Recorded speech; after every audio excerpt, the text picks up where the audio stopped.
Dans l'imaginaire collectif, les archives sont souvent vues comme de vieux documents. Or, le mot archive est une notion beaucoup plus complexe. En effet, les archives sont définies par le Code du patrimoine comme étant l'ensemble des documents, y compris les données, quelle que soit leur date, leur lieu de conservation, leur forme et leur support, produits ou reçus par toute personne physique ou morale et par tout service ou organisme public ou privé dans l'exercice de leur activité. Les archives ne se limitent donc pas aux documents anciens ou papier. Un document est un document d'archive dès sa création. Elle se présente sous différents supports: parchemin, papier, photographie, plaque de verre, microfilm, support électronique. Ainsi, nous conservons des documents très anciens remontant au Moyen Âge, mais nous conservons également des documents très récents comme les délibérations du Conseil municipal 2020 ou encore les arrêtés municipaux 2022. Les archives municipales ont comme mission de conseiller, collecter, classer, conserver, communiquer et valoriser l'ensemble des documents produits ou reçus par l'administration communale du XIVe siècle à nos jours. Ainsi, nous conservons 450 mètres linéaires d'archives. C'est comme si on prenait toutes les archives, qu'on les mettait bout à bout, on aurait l'équivalent de 8 fois et demi la hauteur de l'église Saint-Martin. Les archives sont uniques et irremplaçables, elles constituent la mémoire du patrimoine arsteinois. Les archives sont la fabrique de l'histoire, et les archives sont le gardien de la mémoire. Nous avons notre fonds ancien, allant de 1303 à 1789. Ici, vous avez notre document le plus ancien, datant de 1303.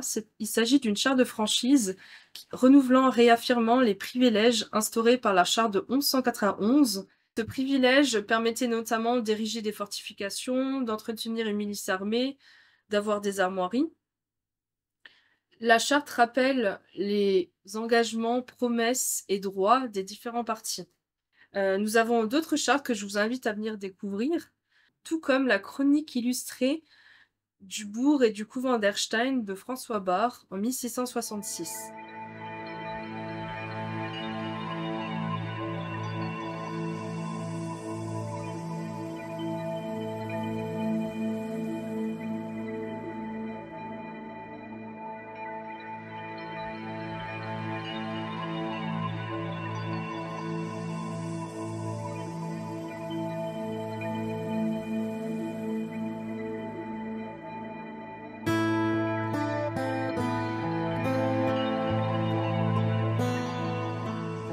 La période de 1790 à 2000 correspond au Fonds moderne. Les archives les plus consultées sont les registres de l'état civil, donc comprenant l'étape décennale, les actes de naissance, les actes de mariage, décès, ainsi que les registres de recensement et mouvement de la population.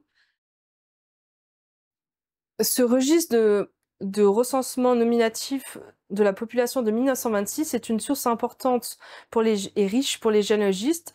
Il donne par habitation tous les membres du foyer. Donc, il apporte comme information nom, prénom, date de naissance, lieu de naissance, ainsi que la situation par rapport au chef de ménage. Alors dans ce fonds, nous conservons aussi les programmes d'inauguration du monument aux morts, la lettre de remerciement du général Leclerc au conseil municipal d'Erstein.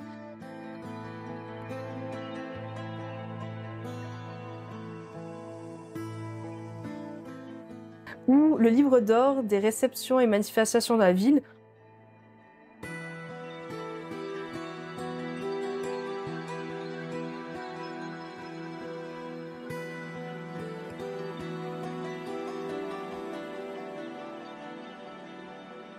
Ou encore plus insolite, le coffret de la Corporation des artisans.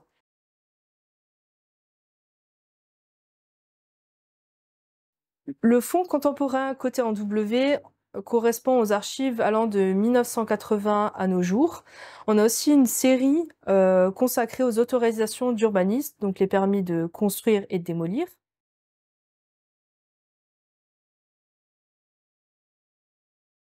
Nous avons notre fonds PAC, donc plan affiche carte. Donc il s'agit des fonds grand format conservés dans les meubles à pan, cotés en T.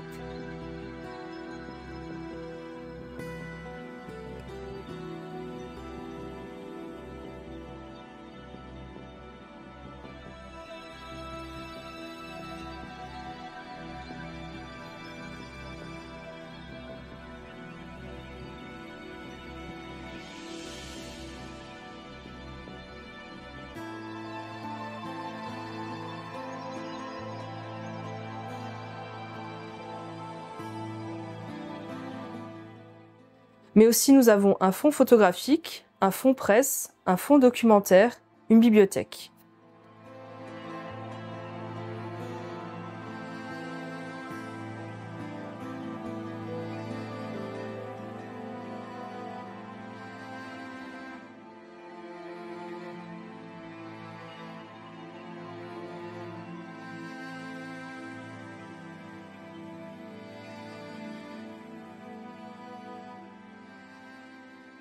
Nous conservons également 11 fonds privés ayant fait l'objet d'un don, comme par exemple le fonds de la famille Busser, le fonds Célestin Andrès, le fonds de la filature de laine Peigné, le fonds Denise Rack-Salomon ou encore le fonds de la famille Mayer.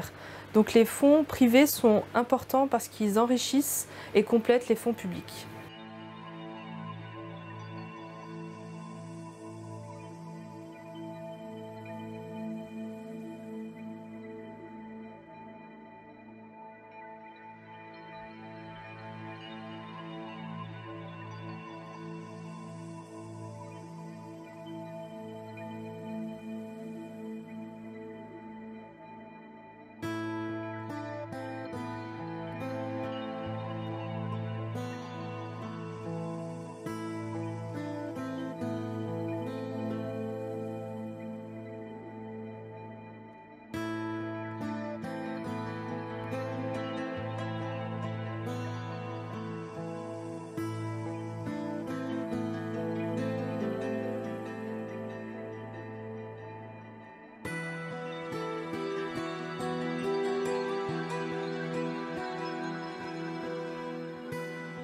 Les archives, le papier, il faut une température de 18 degrés et un taux d'hygrométrie de 55%.